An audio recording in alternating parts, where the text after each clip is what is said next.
Good morning, जोहार, नमस्कार। स्वागत है आप सभी का आपके अपने यूट्यूब चैनल रामगढ़ एडुकेयर में।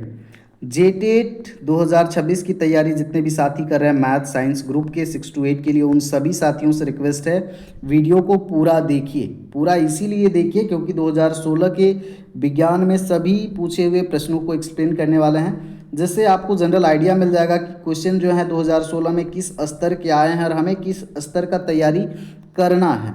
क्योंकि स्टैंडर्ड जो है 2016 में काफ़ी अच्छा था, क्वेश्चन जो है डिफ़िकल्ट भी थे, तो उसी स्तर का तैयारी करना है। अगर हवा हवाई करेंगे तो फेल होने का भी चांस हो सकता है। अगर आप लोग डिमांड करेंगे पूरा वीडियो देखिए तो आप लोगों के लिए साइंस का क्लास भी प्रोवाइड करवाया जाएगा, बिल्कुल सिलेबस ओरिएंटेड। तो यहाँ पर आप लोग खुद से भी सॉल्व करने का प्रयास कीजिए, स्किप नहीं करना है। सारे प्रश्नों को देखिए, क्वेश्चन का डिफ़िकल्टी लेवल देखिए और अपना आकलन कीजिए। हड्डी में उपस्थित प्रोटीन है, कौन सा प्रोटीन हड्डी में उपस्थित होता है, ये सवाल पूछा गया था। तो हड्डी में उपस्थित प्रोटीन जो होता है आपका ओसिन नामक प्रोटीन होता है। और ये क्यों होता है? हड्डियों को मजबूती प्रदान करने के लिए, हड्डियों को मजबूती प्रदान करता है, साथ ही साथ हड्डियों को लचीलापन बनाता है, लचीला बनाता है। और यहाँ पर आपका कंडोम जो है ये उपास्थि के लिए है। अस्थि के लिए आपका ओसिन हो गया, उपास्थि के लिए आपका कंडोन हो गया।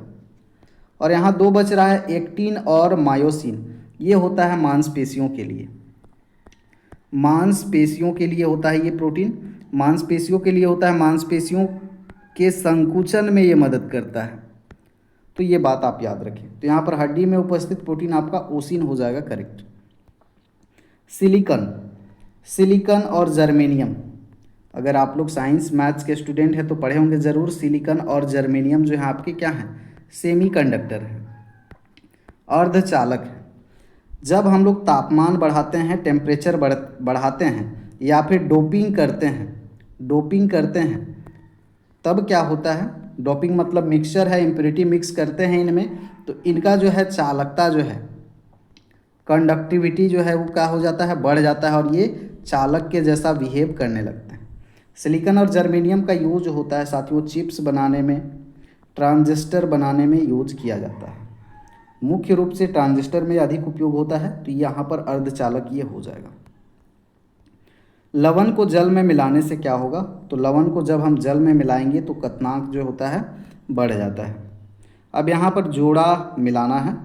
अमोनिया का तो जानते हैं हम लोग NH3 होता है। बेंजीन का यहाँ पर मिसटाइप हुआ है, C6H6 होता है बेंजीन का, CH4। तो यहाँ पर मीथेन है आपका, मिथ, इथ, प्रोप, ब्यूट, ये सब आप लोग सीख लीजिएगा। इथाइल अल्कोहल, मिथ में कार्बन एक होता है तो ये आपका 3 हो जाएगा। इथाइल, मिथ, इथ में 2 होता है कार्बन, तो C2H5 हो जाएगा। और अल्कोहल में क्या लगता है? OH लगता है। ठीक बात है, आगे बढ़ते हैं। प्राकृतिक रबर, प्राकृतिक रबर यहाँ पर पॉली आइसोप्रीन है, पॉली आइसोप्रीन। और ये जो है आइसोप्रीन का बहुलक है, आइसोप्रीन का बहुलक है ये। प्राकृतिक रबर पॉली आइसोप्रीन जो है आइसोप्रीन का बहुलक है। इसका फार्मूला होता है C2H8 और रासायनिक नाम जो होता है इसका cis 1,4 poly isoprene, poly isoprene. यहाँ करेक्ट आंसर आपका ए हो जाएगा। नेक्स्ट देखिए, 4 प्रकोष्ठ या हृदय वाला सरीसृप। जनरली हम लोग जानते हैं जो सरीसृप होते हैं रेप्टाइल्स होते हैं, तो रेप्टाइल्स में जो हृदय के अंदर जो कक्ष होते हैं जनरली 3 होते हैं, 3 होते हैं। 3 में आपका जो होता है 2 अलिंद होता है और 1 जो होता है निलय होता है। लेकिन यहाँ पर अपवाद है, अपवाद में 2 होते हैं आपके, घड़ियाल होता है और 1 होता है मगरमच्छ। तो इनमें जो हृदय में प्रकोष्ठों की संख्या होती है 4 होती है, तो याद रखिएगा यहाँ पर घड़ियाल है तो घड़ियाल हो जाएगा करेक्ट आंसर। अदिश और सदिश, अदिश राशि में क्या होता है? ये सिर्फ मान देता है, मैग्नीट्यूड देता है, दिशा नहीं बताता है। लेकिन सदिश जो राशि होते हैं, वेक्टर क्वांटिटीज़ जो होते हैं, ये क्या देते हैं? दिशा भी बताते हैं, साथ ही साथ मान भी देते हैं। तो यहाँ पर बल आघूर्ण है, रोटेशनल हो रहा है, तो ये दिशा भी बताएगा, तो ये सदिश है आपका। शक्ति आपका अदिश होता है, दिशा नहीं बताता है। त्वरण आपका दिशा बताता है। मान भी देता है, विद्युत क्षेत्र भी, इलेक्ट्रिक फील्ड भी दिशा देता है। तो ये सभी आपके सदिश हैं। शक्ति जो है, पावर जो है यहाँ पर अदिश है। और पावर होता क्या है आपका? The rate of doing work, power W/T। चलिए, न्यूमेरिकल भी अच्छे खासे पूछे गए थे। दो आवेशों के बीच धातु की चादर रखने पर उनके बीच का बल क्या हो जाएगा? बढ़ेगा, घटेगा? चादर रख देंगे तो उनके बीच का बल क्या होगा? समान रहेगा, धातु पर निर्भर करेगा, तो ये क्या होगा? घटेगा।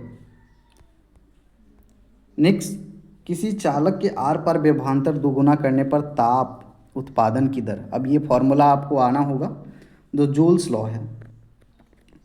जूल्स लॉ क्या कहता है? जो ताप होता है, ताप का जो दर होता है, ये क्या होता है? I²RT होता है। अब यहाँ पर हम इस फॉर्मूले को क्यों ले रहे हैं? क्योंकि यहाँ पर ताप उत्पादन का बात हो रहा है, दर का बात हो रहा है, तो जूल्स लॉ से ये फॉर्मूला मिलता है। लेकिन हमारे पास विभवांतर दिया हुआ है, तो इसको विभवांतर में चेंज करेंगे। I²RT है, तो हम लोग I²RT, I² को क्या लिख सकते हैं? ओम के नियम से I बराबर आपका होता है V/R। तो I को लिख सकते हैं यहाँ पर V²/R², और ये R और ये T, एक R कट जाएगा, तो ये क्या बच जाएगा आपका?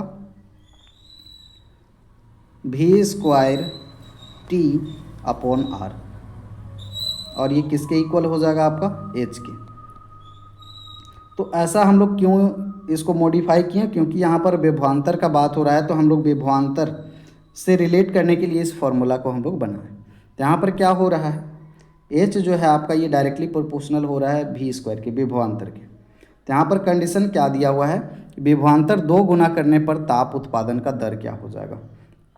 ठीक है, तो यहाँ पर विभवांतर अगर यहाँ पर V² है, अगर हम 2 गुना करेंगे, तो 2 गुना करेंगे तो क्या हो जाएगा? 2 गुना करेंगे तो ये 2V² हो जाएगा, और 2V² हो जाएगा, तो ये फिर क्या हो जाएगा आपका? 4V² हो जाएगा।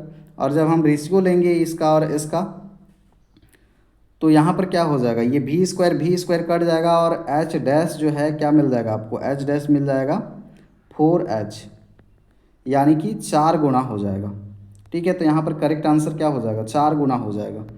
तो इस तरह के क्वेश्चन आपको सॉल्व करने के लिए स्किल होनी चाहिए। किसी चालक की लंबाई दुगुनी तथा त्रिज्या आधी कर दी जाए तो उसका विशिष्ट प्रतिरोध, स्पेसिफिक रेजिस्टेंस, क्या हो जाएगा? तो देखिए, यहाँ पर स्पेसिफिक रेजिस्टेंस जो होता है साथियों, सिर्फ डिपेंड करता है, ओनली डिपेंड करता है, ये किस पर? नेचर ऑफ मटेरियल पर डिपेंड करता है। ठीक है, कि किस नेचर का मटेरियल बना हुआ है, ना कि उसके लेंथ पर, ना कि उसके रेडियस पर डिपेंड नहीं करता है। लेंथ और रेडियस पर डिपेंड कौन करता है? तो यहाँ पर क्या हो जाएगा आपका? अपरिवर्तित रहेगा। लंबाई त्रिज्या के साथ कुछ भी करे, स्पेसिफिक जो प्रतिरोध है ये चेंज नहीं होगा, तो यहाँ पर अपरिवर्तित रहेगा।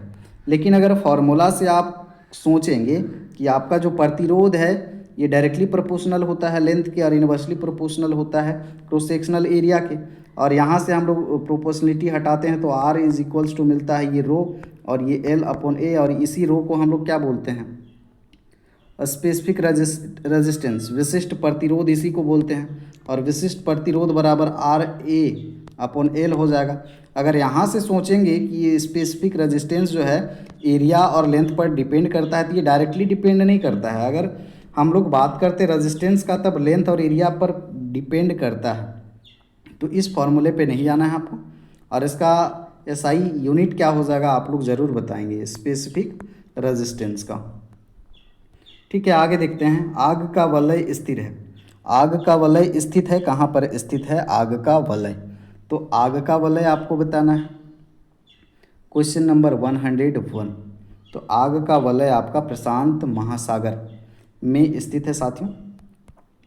नेक्स्ट आपका पेडागोजी से है। पेडागोजी के क्वेश्चन भी ध्यान से देखते जाइए कि पेडागोजी से कितने सवाल थे आपके 30 में। विज्ञान शिक्षक को विद्यार्थियों के निष्पादन का मापन करना चाहिए। निष्पादन का मापन कैसे करेंगे? विद्यार्थियों के उन्नति के लिए ही मापन करते हैं। मापन क्यों करते हैं? कमजोरियों को जानने के लिए, मूल्यांकन के लिए, प्रोत्साहित करने के लिए, प्रोन्नति के लिए, प्रोग्रेस के लिए। ठीक है, तो प्रोत्साहित करने के लिए भी मापन किया जाता है। शिक्षक के निष्पादन के मूल्यांकन है तो इसके लिए भी, तो यहाँ पर सभी हो जाएगा। तो ये सवाल इजी है, सभी हो जाएगा। पद्धति विश्लेषण का पहला सोपान, फर्स्ट स्टेप क्या होता है? पद्धति विश्लेषण। किसी भी पद्धति का विश्लेषण करते हैं तो सबसे पहले हम लोग क्या करते हैं? उद्देश्यों का निर्माण करते हैं, उद्देश्यों का सूत्रण करते हैं। तो यहाँ पर बी हो जाएगा आपका करेक्ट, ये भी पेडागोजी से था। शरीर में ऊर्जा का नियमित स्रोत, जो शरीर में ऊर्जा का नियमित स्रोत प्रदान करते हैं ये आपके होते हैं कार्बोहाइड्रेट, और दूसरा होता है वसा। ठीक है, तो वसा और कार्बोहाइड्रेट में यहाँ पर अंतर क्या है कि वसा में जो होता है अधिक मात्रा में ऊर्जा लंबे समय तक देने में ये सक्षम रहता है। ठीक है, तो यहाँ पर शरीर में ऊर्जा का नियमित स्रोत कार्बोहाइड्रेट भी है, वसा भी है, लेकिन यहाँ पर करेक्ट आंसर क्या हो जाएगा? वसा हो जाएगा। 1 ग्राम वसा जो है आपका 9 KCl ऊर्जा देता है। वहीं 1 ग्राम जो आपका कार्बोहाइड्रेट है ये 6 KCl आपका ऊर्जा देता है। तो अधिक ऊर्जा कौन देता है? आपका वसा। इसलिए नियमित ऊर्जा का स्रोत यहाँ पर वसा हो जाएगा। दो विलयनों को समपराशरी कहा जाएगा जब, समपराशरी कब कहा जाता है? तो समपराशरी कब कहा जाता है? जब ओस्मोटिक प्रेशर जो है दोनों विलयनों का क्या हो? सेम हो। ओस्मोटिक मतलब परासरण दाब जो है दोनों विलयनों का एक समान हो, तब क्या कहा जाता है? समपरासारी कहा जाता है, जब परासरण दाब दोनों का एक समान हो। आप लोग पढ़े होंगे सेमी परमिएबल मेम्ब्रेन, अर्ध पारगम्य झिल्ली। इस तरह से यहाँ पर अगर एक कंटेनर है, यहाँ पर दो विलयन है, विलयन ए और विलयन बी, और बीच में हम लोग एक झिल्ली रखे हैं, इसका नाम है सेमी परमिएबल मेम्ब्रेन या फिर अर्ध पारगम्य झिल्ली। तो यहाँ पर इस कंडीशन में क्या होता है? जो प्रवाह होगा विलयन का शुद्ध रूप से किसी भी दिशा में नहीं होगा। विलयन ए बी की ओर भी नहीं जाएगा, बी जो है ए की ओर भी नहीं जाएगा। क्यों नहीं जाएगा? क्योंकि दोनों के तरफ जो है प्रेशर जो होता है क्या होता है? एक समान होता है। प्रेशर जो है एक समान होता है, और फ्लो होने के लिए क्या होना चाहिए? इधर से उधर जाने के लिए प्रेशर जो है किसी का कम किसी का अधिक होना चाहिए, लेकिन इस कंडीशन में यहाँ पर सेम होता है। ठीक है, तो परासरण दाब यहाँ पर क्या होता है? सेम होता है। गर्भवती महिला को गर्भपात की सलाह दी जाती है उसे, देखिए गर्भवती महिला को गर्भपात की सलाह दी जाती है किस बीमारी से बचने के लिए? तो अगर गर्भाधारण से 3 माह तक, पहले 3 माह तक अगर महिला को जर्मन खसरा हो जाता है,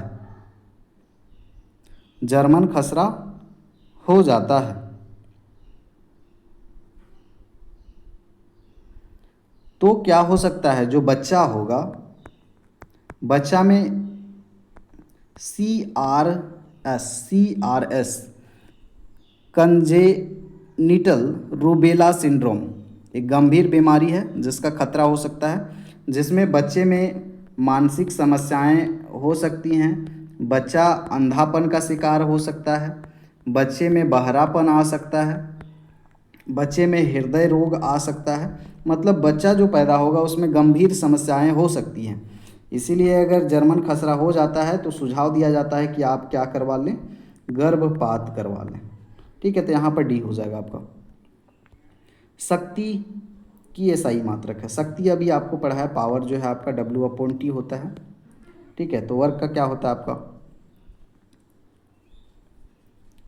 वर्क का जूल होता है, तो जूल और टाइम नीचे है तो जूल पर सेकेंड, या फिर इसका पावर का सीधे हम लोग बोलते हैं वाट, SI मात्रक वाट, तो यहाँ पर क्या हो जाएगा? वाट लगा देंगे, वाट। निम्न में से किसका प्रतिरोध का ऋणात्मक ताप गुणांक होता है? प्लेटिनम, टंगस्टन और कार्बन और नाइक्रोन। इसमें 2 चीज़ समझना है आपको। ऋणात्मक ताप गुणांक, negative temperature coefficient, negative temperature coefficient में क्या होता है, जब हम तापमान को बढ़ाते हैं तब जो रजिस्टेंस है, प्रतिरोध है, ये क्या होता है, घटता है। तापमान बढ़ाएंगे रजिस्टेंस घटेगा, तो ये कहलाएगा ऋणात्मक ताप गुणांक। इसी का अपोजिट है आपका positive temperature, positive temperature coefficient, धनात्मक तापमान गुणांक। इसमें क्या होगा, जब तापमान को बढ़ाएंगे, टेम्परेचर को बढ़ाएंगे तो रेजिस्टेंस भी बढ़ेगा। तो ये किस में होता है, नेगेटिव जो ऋणात्मक ताप गुणांक है, ये किस में होता है साथियों, ये ज़्यादा होता है आपके अधातुओं में, अधातुओं में होता है, या फिर अर्धचालक जो हैं सेमीकंडक्टर्स होते हैं उसमें। तो यहाँ पर अधातु और अर्धचालक के जैसा बिहेव करता है आपका कार्बन। तो जैसे ही अगर हम टेम्परेचर बढ़ाते हैं, तापमान बढ़ाते हैं कार्बन में, तो कार्बन में मौजूद जो इलेक्ट्रॉन होते हैं इनको काइनेटिक एनर्जी मिलता है, काइनेटिक एनर्जी इनका क्या हो जाता है, बढ़ जाता है, जिससे करंट जो है, काइनेटिक एनर्जी बढ़ जाता है तो करंट जो है आसानी से इजीली फ्लो हो जाता है, जिससे क्या होता है, रेजिस्टेंस जो है कम हो जाता है। और अभी हमने सीखा कि टेम्परेचर बढ़ाएं या रेजिस्टेंस कम हो तो ये क्या कहलाता है, आपका ऋणात्मक ताप गुणांक। ये देखने को मिलता है कार्बन में। बाकी प्लेटिनम, टंगस्टन और नाइक्रोम जो हैं आपके, ये तीनों जो हैं साथियों, ये आपके दिखाएंगे पॉजिटिव टेम्परेचर कॉफिशिएंट। क्यों, क्योंकि ये जो हैं आपके धातु हैं। ठीक है, आगे देखते हैं। जापान का उष्णकटिबंधीय चक्रवात है, जापान का उष्णकटिबंधीय चक्रवात जो है ये आपका होता है टाइफून। ये जो टाइफून है साथियों, उत्तरी पश्चिमी प्रशांत महासागर में देखने को मिलता है, जिसमें आपका जापान आता है, चीन आता है और फिलीपींस आता है, फिलीपींस।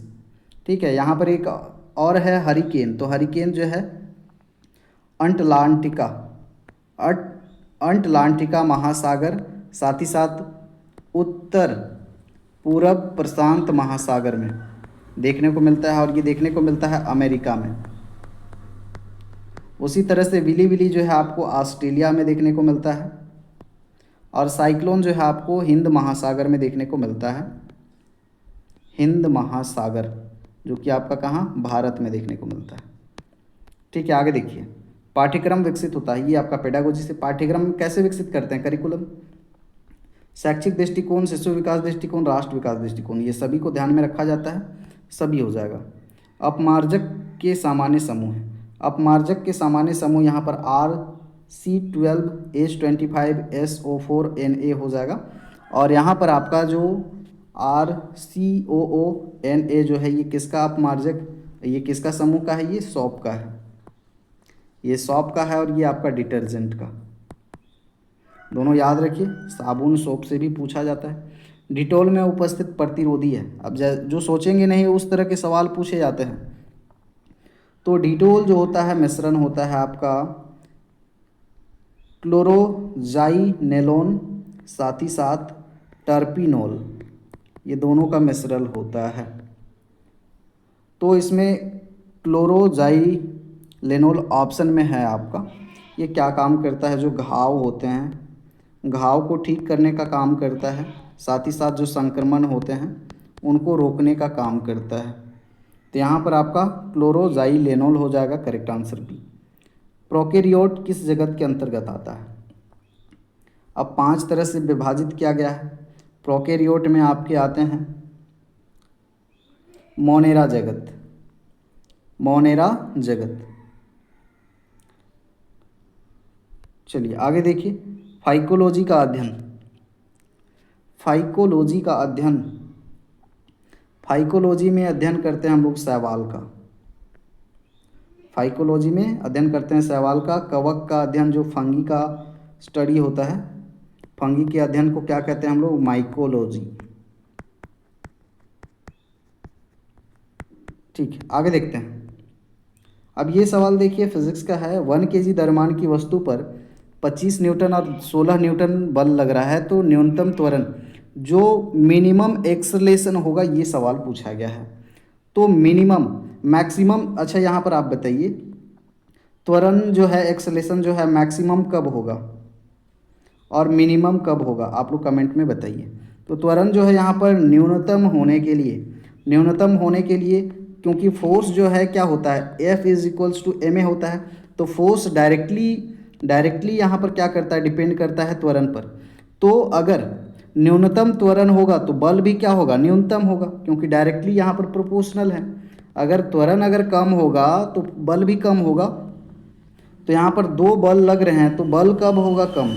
एफ नेट टोटल बल जो निकालेंगे ये न्यूनतम कब होगा, जब इनका हम डिफरेंस करेंगे 25 न्यूटन माइनस 16 न्यूटन, यही नेट हमारा बल निकलेगा। तो ये क्या हो जाएगा, 25 में आप 16 घटाओगे तो 5 4 9 न्यूटन।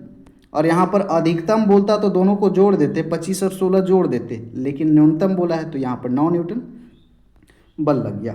अब यहाँ पर F is equals to m a होता है, यहाँ पर त्वरण निकालना है तो यहाँ पर मास दिया हुआ है 1 kg और नेट फोर्स भी हमने निकाल लिया, F इज इक्वल्स टू क्या हो जाएगा यहाँ पर m।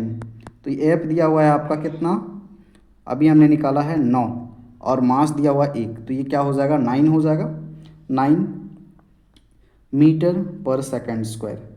देखिए यहाँ पर C हो जाएगा करेक्ट आंसर।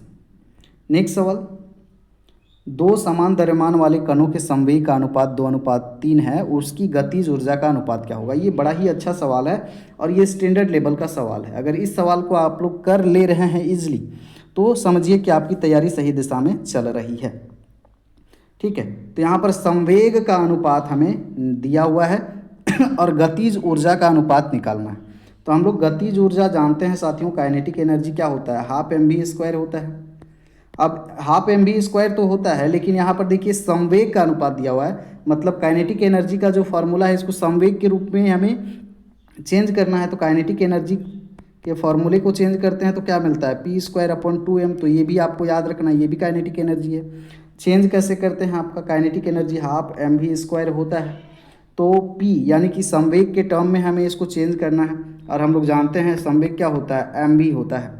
तो अगर यहाँ पर हम m मल्टीप्लाई करें और m डिवाइड करें तो ये क्या मिल जाएगा आपको, 1/2m और यहाँ पर m² और v² हो जाएगा। और इसी को m² v² को हम लोग क्या लिख सकते हैं यहाँ से, p²/2m। तो काइनेटिक एनर्जी का ये फार्मूला निकल जाता है। तो इसी रिलेशन को यहाँ पर यूज करके बनाना।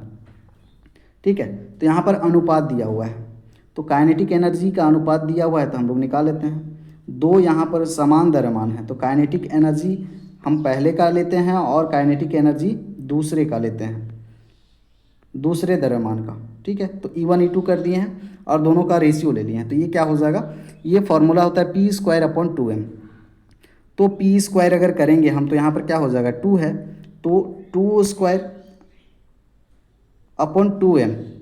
तो 2m यहाँ पर समान है, यानी कि द्रव्यमान जो है, मास जो है यहाँ पर समान है, ये तो कैंसिल आउट हो जाएगा 2² और नीचे फिर क्या होगा, p²/2m यानी कि 3 है तो 3 का स्क्वायर ले लेंगे, p²/2m। 2m मास क्यों सेम ले रहे हैं कि मास जो है यहाँ पर सेम है, तो ये 2m कैंसिल हो जाएगा, ये बचेगा 2²/3² और ये मिलेगा आपको 2 2 जा 4/9, 4/9 दैट इज 4:9। 4:9 यहाँ पर हो जाएगा दोनों काइनेटिक एनर्जी का रेशियो। तो यहाँ पर correct answer is option A. ठीक है, नेक्स्ट क्वेश्चन, और ये क्वेश्चन जो है ये भी अच्छा खासा स्टैंडर्ड क्वेश्चन है। अगर इसको कर लिए तो आप लोग गारंटी देते हैं कि आप लोग इजली एग्ज़ाम को है क्रैक कर लीजिएगा। ठीक है, यहाँ पर एक इलेक्ट्रॉन का चार्ज आप लोगों को पता है 1.6 × 10⁻⁻19 कूलम और यहाँ पर इलेक्ट्रिक करंट गिवन है 16 मिली एम्पियर। अब मिली एम्पियर, माइक्रो एम्पियर ये सब समझना होगा आपको। प्रति सेकंड इलेक्ट्रॉनों की संख्या, यहाँ पे टाइम भी दिया हुआ है 1 सेकंड। ठीक है, तो यहाँ पर गिवन क्या है क्वेश्चन में हमें दिया हुआ है और ये तो हमें ऑलरेडी पता है, जो चार्ज होता है ये 1.6 × 10⁻⁻19 कूलम होता है एक इलेक्ट्रॉन में। और यहाँ पर दिए रखा है आपको करंट, यानी कि 16 मिली एम्पियर। तो मिली को क्या लिखते हैं हम लोग, 10⁻³ लिखते हैं मिली को। तो 16 × 10⁻³ एम्पियर यहाँ पर चेंज हो जाएगा और टाइम दिया हुआ है 1 सेकेंड। हमें निकालना है संख्या। अच्छा, हम लोग quantization of charge, quantization of charge से हम लोग जानते हैं एक फार्मूला कि चार्ज की गणना करना है तो क्या करते हैं, NE करते हैं, NE, N × E।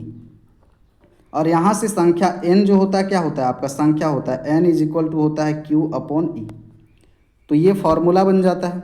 लेकिन यहाँ पर हमारे पास Q अपॉन ई आ गया। अब ये जो Q होता है, हम लोग एक फॉर्मूला देखते हैं। जब करंट का डेफिनेशन देखते हैं तो क्या देखते हैं, the rate of flow of charge. The rate of flow of charge होता है, तो यहाँ से हम लोग चार्ज निकाल लेंगे Q, तो ये क्या हो जाता है I इंटू टी। यानी कि हम लोग Q के जगह पे क्या पुट कर सकते हैं, I इंटू टी। ये हो जाएगा I T upon E, I T upon E. तो इस फॉर्मूले से अब हमें कैलकुलेट करना है n, यानी कि इलेक्ट्रॉनों की संख्या, नंबर ऑफ इलेक्ट्रॉन्स। हो जाएगा आपका n is equals to I T upon E. अब इस फॉर्मूले से हमें कैलकुलेट करना है इजीली। चलिए करते हैं। करंट यहाँ पर कितना है, 16 इंटू 10 टू दी पावर -3 और प्रति सेकेंड यानी कि टाइम 1 सेकेंड। और इलेक्ट्रॉन में चार्ज जो होता है 1.6 इंटू 10 टू दी पावर -19।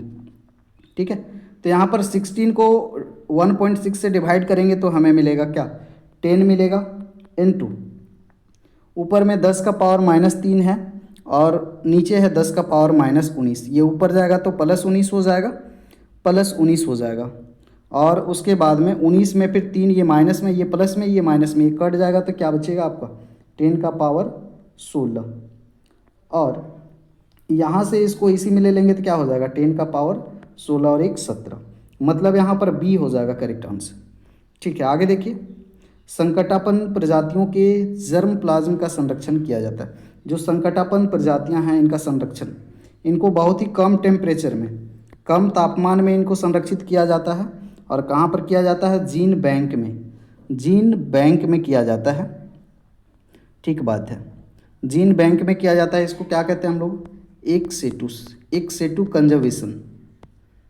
आगे देखिए, एक जीवी फसलों के साथ पेड़ों का रोपण कहलाता है। क्या कहलाता है, कृषि वानिकी, एग्रो फॉरेस्ट्री। नेक्स्ट, वैज्ञानिक विधि पर आधारित। अभी हमने क्वेश्चन देखा 5-6 क्वेश्चन जो थे आपके पेडागोजी में, तो पेडागोजी का भी अच्छा खासा वेटेज है। यानी कि साइंस के आपके कॉन्सेप्ट से जो अगर सवाल हैं 22-23 सवाल हैं, तो 6-7 सवाल जो आपके पेडागोजी से रहेंगे। तो हर सब्जेक्ट का पेडागोजी स्ट्रॉन्ग करना है। मैथ का पेडागोजी से भी आप 6-7 बना सकते हैं, साइंस का पेडागोजी से 6-7, हर पेडागोजी से आपको प्लस पॉइंट मिलेगा अगर सीडीपी में अच्छी पकड़ बना लेते हैं तो। वैज्ञानिक विधि पर आधारित है। अब बताइए, आगमन विधि, भाषण विधि, परियोजना विधि। सबसे ज़्यादा साइंटिफिक कौन है यहाँ पर, project method. Learning by doing होता है, करके सीखने का यहाँ पर अवसर मिलता है, इसलिए प्रोजेक्ट मेथड यहाँ पर साइंटिफिक मेथड हो जाएगा।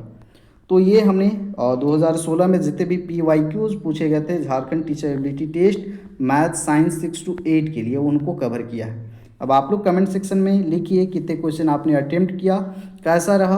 अगर आप लोग डिमांड करते हैं तो साइंस का क्लास का सोचेंगे। बाकी मिलते हैं अगले वीडियोज़ लाइव सेशन के साथ में, अगले अपडेट्स के साथ में। धन्यवाद, जोहार, नमस्कार।